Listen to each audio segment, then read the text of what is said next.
And we have 4 guests, and I'm going to invite each of them to share their names, how they are serving currently in the United Methodist Church, where their appointment is, and how they come to this conversation. I am Pete Weaver. I grew up in Pittsburgh. I served churches in Pittsburgh, also served in Philadelphia and the Eastern Pennsylvania Conference and Peninsula Delaware conferences, as well as Boston and the New England Conference. And briefly had an assignment to serve as interim bishop in the Virginia Conference, and have great high regard for Bishop Lewis and the leadership she's giving us. I grew up in a high school where to be white Anglo-Saxon Protestant was the smallest minority, even smaller than the Jewish contingent of kids in the high school. So I grew up in a setting where I saw racism firsthand in that close contact in Pittsburgh. Both felt the pain of that, but also saw the great gifts of what it meant, both for my own personal journey and for others, to be in a highly diverse environment where we got to know each other and to respect each other and know that none of us is perfect, but that there could be a shot at the beloved community. My name is Grace Hahn. I am an ordained elder in the Virginia Conference, and I'm serving currently at Trinity United Methodist Church in Alexandria, Virginia. I think the race and church have been a big part of my understanding of both faith and my own experience as an immigrant person. I grew up in the immigrant church. My parents are both United Methodist clergy. And my father's ministry kind of took us all around the world. I was born in the Philippines, and then we lived in Korea until I was 7. And then we moved here when I was 7 to the United States, and grew up in my father's church. And, you know, like most immigrant churches, church wasn't just a spiritual place of worship. It was also the community center and the meeting place. And it was the place where I had my closest friends and the place where we did life together. And also, like a lot of immigrant folks, it was kind of a safe place from sometimes the rest of dominant culture. I grew up in Columbus, Ohio, where there was not very much racial diversity. And the church was the place that we could come to where everybody kind of understood each other. And you knew that you weren't going to have to face discrimination or racism or someone, asking you to use good English or stuff like that. So church became also this really safe place where I felt really known. I felt really comfortable. So that's how I come to this conversation. I'm now serving in a primarily white congregation. It's, growing a little in diversity, but primarily white. And so it's also kind of been a shift for me to understand churches a little differently depending on the racial context that they fulfill. Brian Brown, and I'm currently serving as the senior pastor at Woodlawn Faith in Alexandria, Virginia. This is, my 6th appointment as an elder in the United Methodist Church. I've spent time and blessings in various settings, in all Anglo congregations, all African American, and the attempt to bring about authentic diversity in various congregations. I spent 8 years in Ohio. It was all about mission. There was always this bubbling up about mission, taking what we study in our discipleship and what we lift up in our worship, and then the execution of that in the world.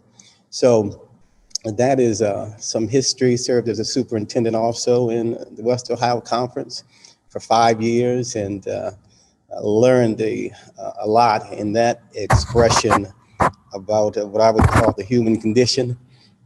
And what brings me to this conversation? Well, I tell you, it goes all the way back to my call and even running from the call. I remember in high school, working outside and fussing with God about why God wasn't doing a better job. And so that led to this road. The road kind of chose me. I didn't choose it. And played football at the time, and told my best friend, Eugene Mangrum, hey, man, I know why we're here, you know, and it's all about this transformation, man, and learning how to live together. And he said, well, man, why don't you come and preach at my church? And he went to an all-white church. I was going to an all-African-American church in Fort Washington, Maryland at the time. And that was my introduction to the different styles of worship. And so I go to the church and I start preaching, and nobody's saying anything. And so, you know, everybody looked like they were in their 70s or older. And so I just assumed, you know, the PA system in their age. So I just got louder. And as I intensified the message, there was very little movement, no response, by the way.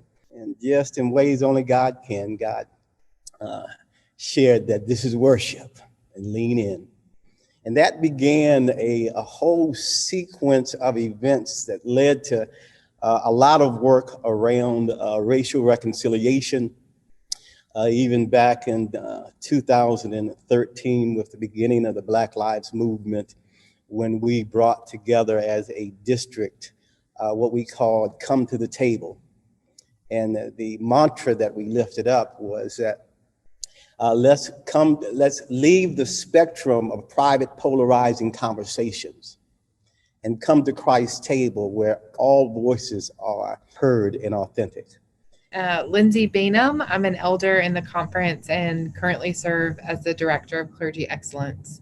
And so all things encouraging folks in their call through retirement, everything in between. And I really come to this conversation in a dual capacity in my very makeup, that my mom is white and my dad is Black. And so a lot of how I come to this conversation is in a posture of learning and in a posture of healing from experiences of racism. I think the most recent events, particularly around George Floyd's murder in a city where my family was born and raised, here in Richmond, what had been simmering has bubbled over. And so I come to this conversation with more of a voice than I've ever had, and more of a posture to learn and to listen, and not just to do the sympathizing post when something happens, but to really be on the ground with my brothers and sisters. So our first question, as we continue today, is a question of comparing church involvement. The difference between, for instance, today's movement compared to the civil rights movement of the 1960s. I wasn't alive in the 60s, so I can't speak from personal experience, but I can certainly speak to what I'm seeing today as contrast. And one of the things that I've seen today is just the diversity of engagement that, you know, I think has always been there, but we're seeing it a little bit more prominently. So as an example for myself, there's a lot more Asian American engagement in this conversation than I think there really has been in conversations about race. And that's, you know, both a really encouraging thing, right? That Asian Americans are part of this conversation. And sometimes Asian Americans, both struggle to be part of this conversation because sometimes race is portrayed in a Black and white terms. And to complexify that conversation can sometimes be difficult. But of course, race is a lot more complicated than Black and white. And there's other factors that come into that. And I appreciate the diversity of voices that are coming into it. Even in my context, which is a primarily white church, to see the level of engagement and willingness to engage with issues of racism and racialized violence that we have been seeing so prominently. Now, of course, the discouraging thing is, you know, the 60s was, 60 years ago now, and that we're having some of the exact same conversations and protests is incredibly discouraging. Concern about where we have come and how we are progressing. And I hope that's a conversation that we can reflect a little bit more on. How is it that we're having some of the same conversations this many years later? The reality in the 60s was that I think we had a lot of conversation, obviously, a lot of the same challenges. I mentioned my being in high school, in a highly diverse high school. My roommate or my locker mate for 4 years was a great African-American guy with whom I became quite close friends. But it wasn't until later, when I was in some of the sort of racist consciousness-raising seminars and so on, that I realized that in those 4 or 5 years that I knew John very closely, we had a lot of stuff that we did in common, both in terms of high school organizations and activities. But I had never been in his home, and he had never been in my home. And we lived in different, highly segregated areas of the city. And so there was a division that was very clear, and it was very clear in our churches. And the church that I'm a part of right now in Williamsburg, we're studying the color of compromise. There's a group of us that are meeting every week and realizing the complicity the church had in maintaining that sort of separateness. And of course, the Supreme Court had talked about separate but equal, but we were separate, but we were never equal in terms of the influence and the power and the dimensions of white privilege. In '67, a group of us from Drew went down to Washington, D.C. to be a part of a march that Martin Luther King Jr. had organized. We all gathered at New York Avenue Presbyterian Church. Dr. King addressed us. We were going to march from New York Avenue Presbyterian Church, cross Memorial Bridge into the cemetery there, Arlington Cemetery. This was in part against the war in Vietnam, but it was also for racial inclusion. And I'll never forget, sitting in the front row was a fundamentalist preacher by the name of Carl McIntyre that had a lot, hundreds of thousands of followers on radio. And William Sloane Coffin, who was then chaplain at Yale, was presiding, and Carl McIntyre started to challenge him from the floor and to yell back at him.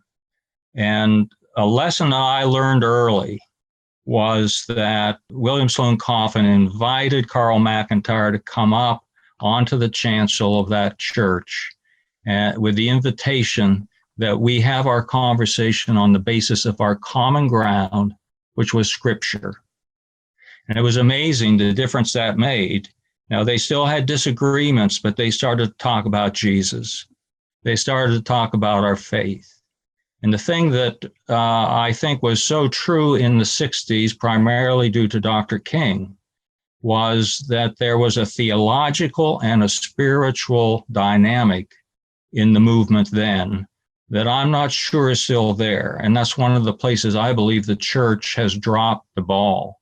And it was all rooted back in the God in whose image we have all been made, the Imago Dei. And of course, Dr. King's writings all point to Jesus. They all point to the one in whom there is no Jew nor Gentile. There is no bound nor free. There is no inferior or superior, to follow on that Galatians passage, Galatians 3. So that's one of the things that I hope, and I'm grateful that you're doing this, that we keep it rooted where our real energy as followers of Jesus come from, because that was very true in the 60s. So for me, the question, what's different, what's the same? One, I will agree with Bishop Weaver around one thing that's different is Dr. Martin Luther King Jr.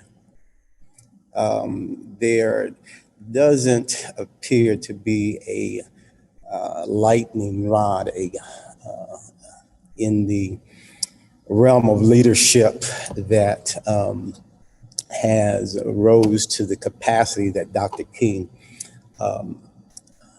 was initiated into. With that said, the other big thing is at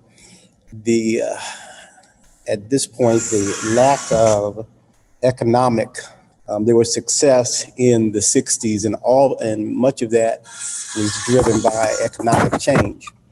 And The economic change came when they're hit an all-time low with television going and with the pictures of police dogs biting human beings and young kids having meals put on them, and the horrific deaths that began to be televised. The nation was watching. And then there came the time to be able to have an economic response. And ultimately, the economic response was largely what caused this change to start shifting in places of government and in places of practice. With that said, in June, we had a march here in Fairfax that the young folks, New Church Beyond the Walls, put together. The diversity that was there, it filled my emptiness of hope in the time, because there was all ages, all ethnicities, and a large number of my Anglo brothers and sisters. And that's what kind of took off in the 60s when it became a world problem, not a Black problem. I think the major difference I see is the centrality of the church as the community center, especially for the Black church. I think that was integral to the civil rights movement, and for the work and mission during that time. And I think the church, in some ways, maybe has gotten too politically correct, but might be able to reclaim that space as the community center. And I would echo Brian's sentiments around, I don't know if we need one leader like Martin Luther King Jr., but you have multiple leaders rising up, and they're not always in conversation with one another. And I think for the 60s, the church was a piece of bringing people together to have a common goal, a common mission. And that's just one major difference I can see from then to now. Next question, we want to talk about Black Lives Matter. It has become a very divisive phrase, as maybe as a statement, maybe as an organization. But the question is, why is it so difficult for our churches to embrace the phrase Black Lives Matter? Nothing bothers me more than the argument that if I say Black Lives Matter, that means everyone else's lives do not matter. That frustrates me to no end, because to proclaim that is to say and to acknowledge the deep wounds and hurt and pain of a particular group of people, and to acknowledge that we see you. I mean, I think scripturally to say, I gotta pause on the 99 for a second and go find the one. And I think in this season, especially when the Black Lives Matter movement and leadership and energy really ramped up, it was like, oh, well, fine, all lives matter. Well, yes, and all lives are not being murdered. All lives are in this way, right? In this particular instance. And so I think it's divisive because folks instantly hear that and say, well, what about me? Well, maybe it's not about you, right? And I think in our churches, I wish I could say for all of our churches that Black Lives Matter.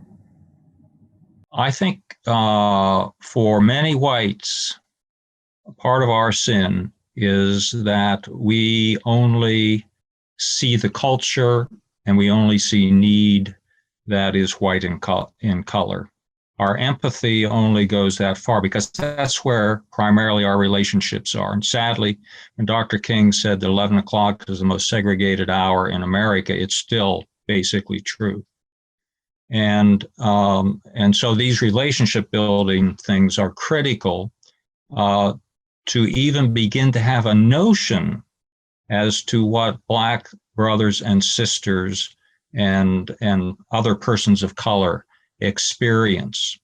And you can read about it in books, but unless you have sat with and heard the cry and been there, and I think that was with George Floyd's video, the video of George Floyd, that took us as close as some white people have ever been to the pain of a Black person.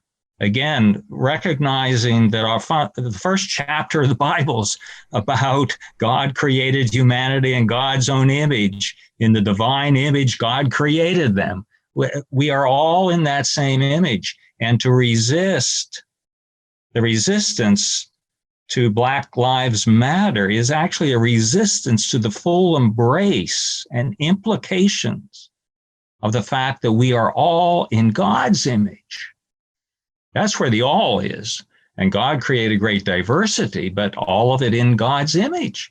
And so to push back against Black Lives Matter, for me, it's even more than pushing back against human things. It's pushing back against God's creation mattering. And it's an affront to God and Jesus Christ, of course. So one of my observations is that we lack a common theological language to talk about some of these difficult issues, especially around race and racism. So we often, the only language we have is often secular politicized language. And so even when we try to have conversations, we get tripped up on the language that people are using. So when people say, Black Lives Matter, there's a certain assumption about what kind of political affiliation that you might have or what kind of orientation that you might have. And same with when we say all lives matter, then we make this assumption about what kind of political affiliation we should have. And so that we even struggle to have a meaningful conversation because we lack a common theological language. And I wonder if one of the roles of the church is to talk and teach some common theological language that can help us to have some really meaningful conversations that are at the root of this. Like Bishop Weaver was saying, we're talking about Imago Dei. We're talking about humanity being created in the image of God. So that when we dehumanize someone because of the color of their skin, because of their gender, because of their sexual orientation, we are not honoring the image of God in another. I remember being approached several times and asking, why don't I say all lives matter? And starting at that point, simply clarifying that all lives matter, but currently all lives, as Lindsey said, are not strategically being marginalized and killed. And that was an awakening for me as I looked at some of the relationships that I have in different parts of the country, those that were offended by, in the church, Black Lives Matter. So a lot of individuals that I knew at a certain level. And so for me, the understanding moving forward, the need for the relationships to be made, the need for the stories to be told, that human proximity needs to be there in order to bring about some education. The stories, I believe, are what are the most transforming. That in 2020, my son goes out, get a bite to eat late at night, and is asked to step outside because he looks like somebody and he's with his friend. My niece, she's sitting in front of her house, right? With her fiance, right? And in front of their house, the police pulls up behind her and says, "Let me see your registration and license." And she tells them, "I'm in front of my house." And he's not letting back, not hearing anything, getting ready to call for backup. And these stories that go on, one of our high school students who just graduated tells a story of being in middle school and having a police put his knee on her back for something that was obviously an act of racism, and to understand that these events are normative. And so when you start from a place of what about me, I think there has to be dialogue, and then some move towards, what does change look like? Fairfax County is actually doing some good work around equity and equality when it comes to what they're using root cause analysis. And there's 7 principles around that where you get to the root cause and take action in that. But the 7th of those principles is authentic relationships. And so at some place, we've got to create proximity.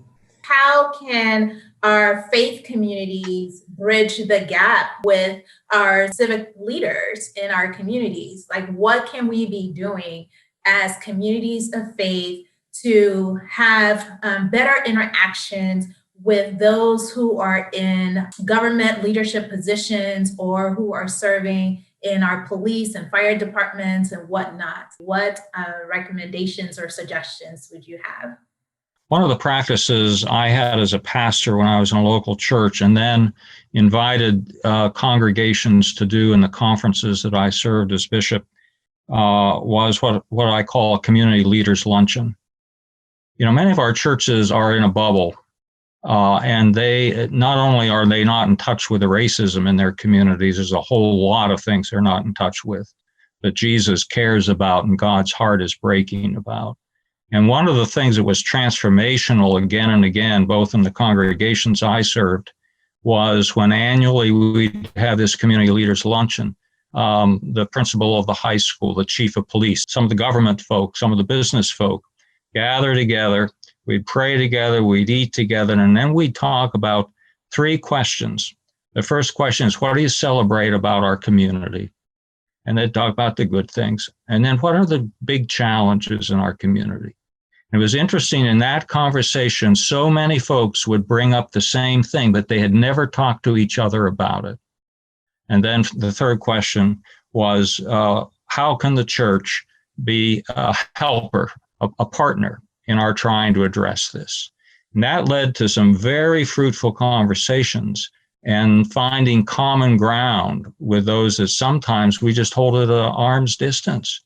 And what I found was that often, not always, but often there were folk in leadership in government and our police departments who were on the front line of this and who were just searching for answers. And for the church, out of a theological understanding of the power of love, which was, of course, at the heart of King's message and Jesus' message. I mean, I think it used to be that, when you move into a community, meet the funeral home director, like there was this list of things that like you should do when you move in. And it's so much broader now to like, know who's running for school board, whether you have children or not. It's mindful of the schools in your area and like if your families go to different schools. And I think the role of pastor requires a broader presence in the community, whether folks go to your church or not. If there's a major accident or if something happens in the community that you show up in ways, whether it has a direct tie to folks in your pews or not. And I think, gosh, I'd say be gracious with yourself. That takes time. But it gets to what Bishop Weaver is talking about and the importance of relationship over time, so that whether they tithe to your church or not, they're going to call you in crisis because you are their community pastor and leader. And I would say it then allows you to be in conversation across denominational lines, across racial lines, and places at tables where you can be a part of conversations for what's at stake for the community and what's needed for the community. The first thing I thought of was just to show up. I think one of the best advice I got when I was appointed, and I think there's been a little bit more of a shift in appointments to think of your appointment as beyond just the four walls of your church, but to the neighborhood in which you are appointed, or to the community in which you are appointed. And I've reflected a lot on that and been mindful of that as I've been appointed here, that my call isn't just to, the 150 people that are worshiping inside our building, which of course now that's totally off the table anyway, but to this community and neighborhood in which I am appointed. And so for me, what that meant was, especially my first year, I was really good about this, was just saying yes to a lot of the invitations I received in the neighborhood and in the community. And, what that also meant was that when there was a need or when there was a crisis, I had that relationship already built up, and they knew kind of who to turn to and who to call. And that was really a powerful reminder of how we are called to this neighborhood. Well, I think we would all agree to some extent that this is a Kairos moment in our history. And most of us have had to re-examine our ministry and our mission, and where we spend our time. And for me, I've radically shifted a large chunk of things I used to say no to. And part of that is just a sense that we all got to be faithful to what God has put in our hands. That's what I'm responsible for. Not what's in my neighbor's hand, but what's in my hand that God has given me in order to bring about the beloved community. And so that includes being involved in the community on various levels. So we are working closely with the county in different areas.